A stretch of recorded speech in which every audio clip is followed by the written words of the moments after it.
তোমাকে আমি চিনি না, দেখিনি কখনো। কোটি মানুষের ভিড়ে তুমি এক অচেনা মুখ। তবু তোমার লেখা পড়ে আমি জেনে যাই তোমার রাত কেমন কাটে। চাই ক চামচ চিনি খাও, বৃষ্টি হলে জানালার কোন কোনটায় বসে কাঁদো। তুমি যখন লিখো মন খারাপ, আমার পৃথিবীটা অন্ধকার হয়ে যায়।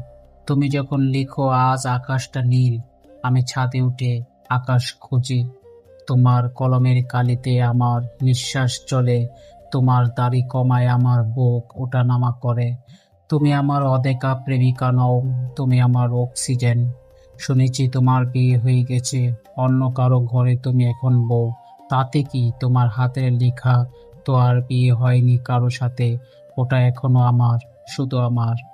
তাই হাত জোর করে বলি, কোটি কোটি মানুষের ভিড়ে তুমি হারিয়ে যেও না। সংসার সামলাও, স্বামীকে ভালোবাসো, শুধু রাতের কোনো এক কোণে দৈলান রেখে যেও। তুমি লেখা থামালে আমি মরে যাব, কারণ তোমার লেখা ছাড়া আমি অন্ধ, বোবা, বধির। তুমি লিখে যেও, আমি যেন রোজ একবার করে বেঁচে উঠতে পারি।